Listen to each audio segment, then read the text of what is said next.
Child Advocacy Center is a non-profit organization that exists entirely to support children who have been in abuse situations. So it's a one-stop place for a child to go to receive care, comfort, support, and to start back on the road to a normal, healthy life. What we're able to do is to give an abused child a safe place in which they can tell their story, and they only have to do it once. They don't have to go to the hospital. They don't have to go to social services. They don't have to go to the police station. They can come here to our center and tell their story one time, and everyone here listens. When a child enters our front door, the first thing we do is try to desensitize them. They play games, they play with stuffed animals. We try to get them as relaxed as they possibly can be, and their parents. We're that safe landing zone when everything's kind of going crazy. We work together with law enforcement, social services, the district attorney's office, mental health, and anybody else who needs to be involved. It keeps the kids comfortable. It doesn't take them out of their comfort zone.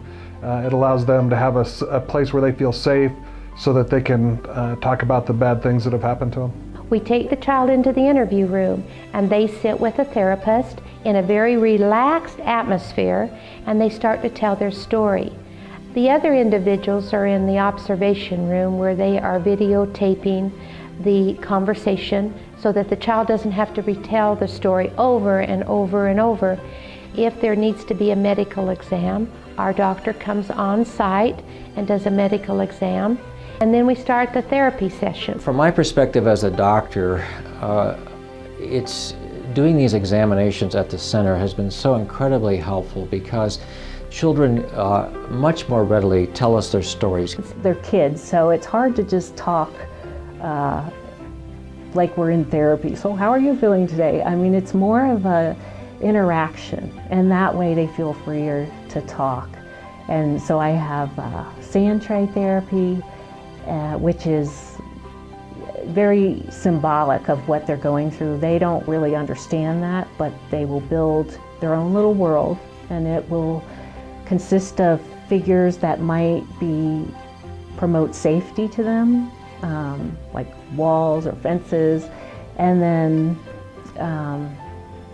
buried treasure. It just has a lot of symbolism, and it helps them kind of have mastery over what's happened to them. The dollhouse is also very symbolic.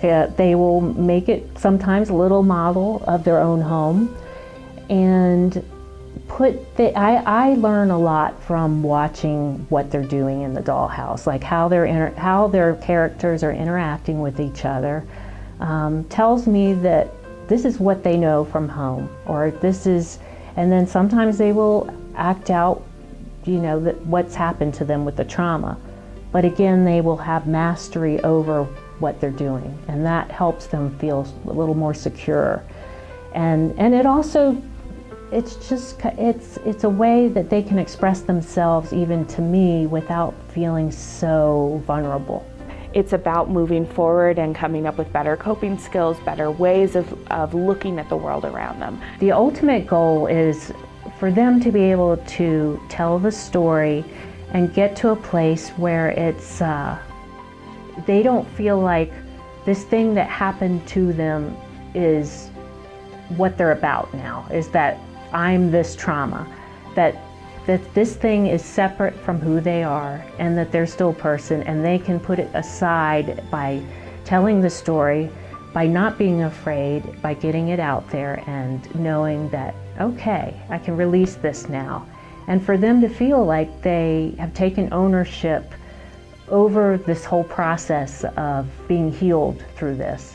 So hopefully we can get them to a better place, to a healthier place where they're supported and know that they are believed and know that they are not alone in the world, and that what happened to them is a part of their story. It's not their whole life. It's never going to be all that they are.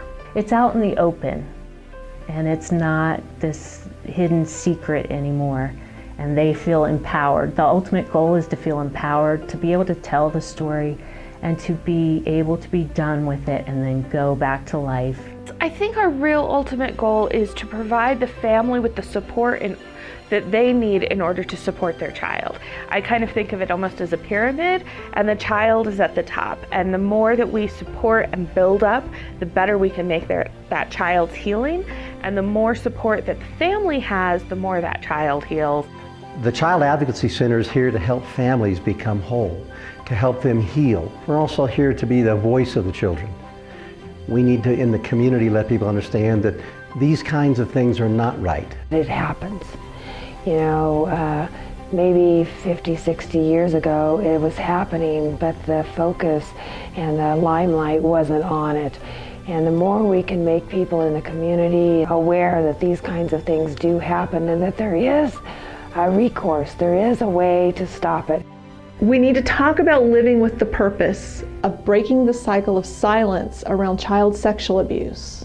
But first we need to understand the impact that child sexual abuse has on children. You probably know a child who's been sexually abused. About 1 in 10 children will be sexually abused by the time they turn 18. An estimated 39 million survivors of child sexual abuse exist in America today. Nearly 70% of all reported sexual abuse occurs on children 17 and under. Almost 10% of all 10 to 17-year-olds receive unwanted sexual advances on the internet. Unfortunately, it's also possible that you might know someone who's sexually abusing children. 90% of all children who are being sexually abused know their abuser. Do children tell? 30% of kids never tell about their sexual abuse. It's important to know that young children might not even know they're being victimized. More than 20% of children will recant their story based on how we respond to them. 80% of all sexual abuse happens in isolated one-on-one situations. At the very least, we need to work together to reduce this risk. But first, we need to understand why children are afraid to tell. Oftentimes, the abuser will threaten the child and their family. Abusers are very good at confusing a child about what's right and wrong. And they oftentimes will tell the child that it's okay or it's a game. One of the very best protections is our relationship to children. We need to tell children that it's our job to protect them. And we need to give children permission to say no. It's also very important that we teach children that secrets can be harmful. If we're serious about impacting child sexual abuse, we can't be afraid to talk to other adults about it. What do we need to be looking for? Because often there are no physical signs of child sexual abuse. Children might present with anxiety, stomach aches, headaches. Emotional and behavioral signs are common. Trauma is often the root of what we label as difficult and bad behavior. Finally, we need to understand how to respond to children when they disclose. It's not your job to determine whether the allegations are true or not. Act on your suspicions. When a child chooses to disclose to you, be prepared to listen. Again, let's live with purpose. Let's break the cycle of silence together. When a child comes forward and brings that story to the completion, it really heals the entire family, not just the child and the mom and the dad, but the brothers, the sisters, the aunts, uncles, grandparents. You know, it's really a tragedy for everyone that's involved. And if you can stop that cycle by addressing the issues, then I think that's really important. Our most important thing is really supporting the child victim and the family. And we take great efforts to do that. All aspects of our investigation, whether it's medical or police, the child comes first. Besides just helping the child, we are reaching out to help the parents as well, to get through the crisis of what has happened and why it has happened and how to avoid it from happening ever again. The most important thing that all of us can do is to be aware that we are responsible for children's safety. My mission at the Advocacy Center is to protect our children at all costs. So when you're out and about in our community and you have that gut feeling that something's not right, report it. Even if, as an investigator, we don't go forward with a case or investigate things, the Advocacy Center itself has so many resources for families, for children, to get them help. I cannot really find adequate words to describe the joy and the wonder I have at the work that's being done here. I truly would not know where we would be right now if we didn't go through you guys. I honestly do not know. Children's lives are being transformed. But that's not free, it's not cheap. While it's free to the family, it has to be paid for.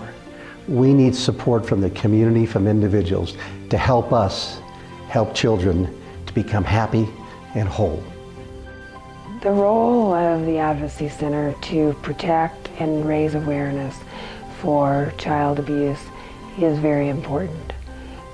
And because it takes a large staff and commitment from that staff to accomplish those goals, it's very important that the funding is in place to do that. We get some of our funding from grants, and a lot of our funding comes from independent donors that provide that support for us. Please step up and help us help our children be safe and whole and healthy.